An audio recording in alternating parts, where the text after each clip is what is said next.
So today I'll be talking about DC Paramount. It's a story that I've been working on for basically 3-4 years now.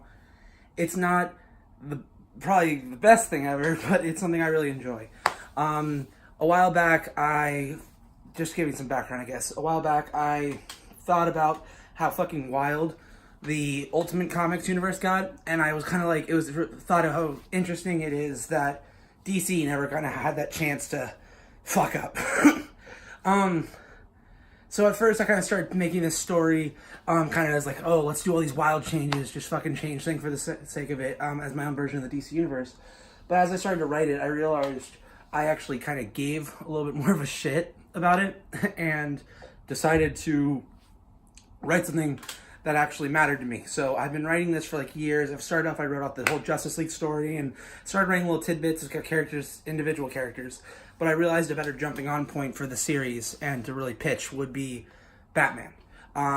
So this is kind of going to be my Batman story, and I'm going to have little little images around me so you can fucking see it as I go, of kind of like a visualization. But here's kind of Batman Chapter 1, and this is going to sound a little familiar, but I put a little twist on it, so let's just start. So the first idea of this pitch is that right away I just want to do kind of like the origin of Batman, and I want to introduce an element that's a little different. DC Comics New 52 introduced a while back Thomas Wayne Jr. They had Thomas Wayne Jr. as kind of Owlman in the New 52 from Earth 3, but also they kind of did that whole shit in the Court of Owls, where Lincoln March shows up, and he's also Owlman, he's Thomas Wayne Jr. And so I was like, what if we have that character come in, and he's an active part of the family. He's not like this weird lost child, and kind of have it more kind of like the Owlman thing from Earth 3. Where he's kind of the big older brother. Bruce is just like 10 years old, and the series opens up with Bruce playing little 10-year-old in his home, and Martha is chilling watching him. Jonathan maybe is there as well, just fucking not Jonathan, sorry. Thomas, Jesus.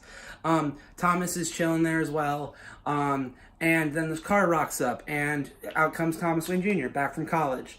And he sits down, and everyone's super fucking excited. Thomas greets Bruce, and you can tell there's like a loving relationship there. He's clearly a good big brother.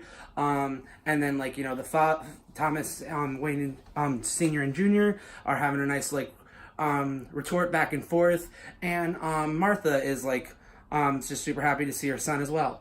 Well, they sit down and everything is good. They're talking, and Thomas is kind of talking about how after years of being this kind of capitalist and industrialist of Gotham, who's kind of helped rebuild Gotham a little bit. And I like the idea that his mentor was kind of Lex Luthor Sr.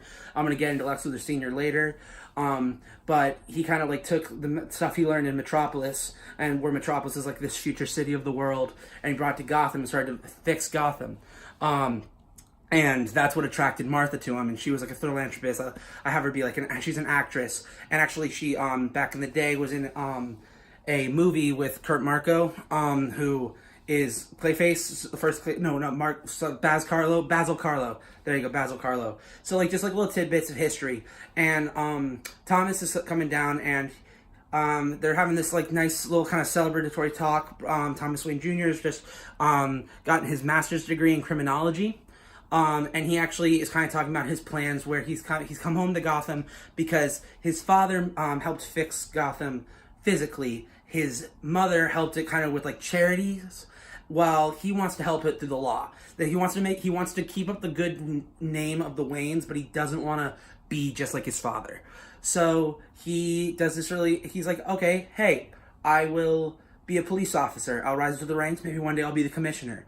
And Thomas Sr. is fucking super, super proud of that. He's super happy. And he's actually well, it's really funny. I hope that happens one day because, hey, maybe we'll be able to work together. And he goes, what do you mean, Dad? And he's actually oh, hey, so I'm actually letting Lucius Fox take over the company on my behalf because I trust the guy. He's been a good friend to me forever.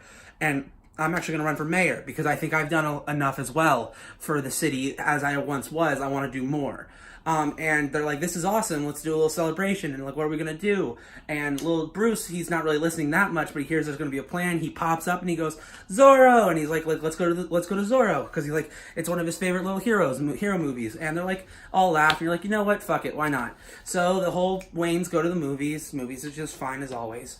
But it's not all sunshine and rainbows, because like, you know, wow, all the four Waynes are back in town, so like the fucking paparazzi's wild. They catch wind of it, they're taking photos, it's really bad. So once the movie's over, and how it really scares little Bruce, because he's not ready for the fame, he's like fucking 10 years old. So they actually take a back alley, and well, let's say that's a big mistake. Thomas is like leading them through the dark. Thomas Wayne Sr. is leading them all through the dark. And it doesn't seem that eerie. It's just, you know, hey, there's dark side alley. But then, boom, a gunshot is heard. And the first to go down is Lil Bruce. He he turns and he's got a big gaping hole from one cheek to the other. Because he was like playing, kind of like motioning the Zorro for everybody and watching. Martha screams out in fucking terror, and she runs up and she's like, oh no. And like her baby's like bleeding, you know, like he's not dead, but he's been shot to the face. And then she turns, and then a fucking 2 more gunshots, shoot, she's down. She's dead before she hits the ground. And a figure emerges, and he's fucking cackling. And Thomas Jr. and Thomas Wayne Jr. and Sr. are like, oh, well, we're gonna fuck this dude up.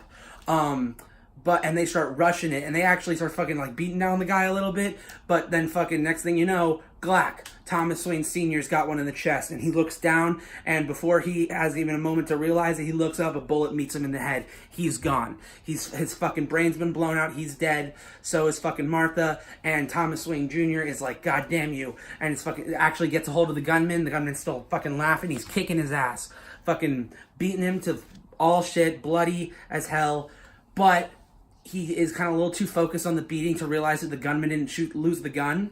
The gunman gets his gun right in like at his chest, pulls the trigger, blows a hole in him. He falls back. Gunman gets up, and like Thomas screams, "I'll fucking kill you!" And he's like, "No, you won't." And then he's like shoots him in the spine like twice. And Thomas is passed out with the pain. It's over. And then like it cuts to a little bit later, and this guy's kind of like rifling through their stuff. It seems like the goal was a little bit something different, but he's still rummaging through, stealing some stuff. Little Bruce wakes up. He's like murmuring with little pains. He's whimpering, because he's not dead. He's just got like his cheeks have been blown through. And he turns, and this fucking gunman is like, oh my god, dude, you're fucking alive? That's hysterical. So, and he puts the gun to him, and he goes, hey, it's not personal, just goodbye, kid. And then he pulls the trigger, and nothing. Gun clicks, empty. And he looks at the gun, and he goes, I guess it's your lucky day. And he just kind of like, and he just kind of leaves. And he's like laughing as he walks away. And Bruce just sits there in like kind of like the cold of his just basically all dead family, just whimpering and kind of trying to scream, but he can't because his like mouth is all fucked up. And eventually, someone comes, because like no one really came at the gunshots because it's Gotham. Gunshots are just like fucking car alarms and dog barks at night in a city like that. So I think a janitor on the next morning at the movie theater pops out and finds them. Police all come, and turns out Thomas has survived, and so is Bruce, and they just fucking go. And they're just and it's kind of pulling them away in the hospital, and like this is kind of, and that's kind of the end of the first chapter. It's pretty short and quick, but it just kind of gives this idea that this is a lot more fucked up situation. It's not just, oh hey, my parents got killed. It was like this brutal thing where he almost died. His face is fucked up. His brother has been crippled, and there's a lot to kind of go through from there. And I hope you watch the next video to follow up, continue with the story. I'm gonna make as much of these as I can. I really enjoy telling the story, and I hope that comes across to you. And yeah, so that's the video basically. And if you please like and subscribe for more content like this. Okay, peace.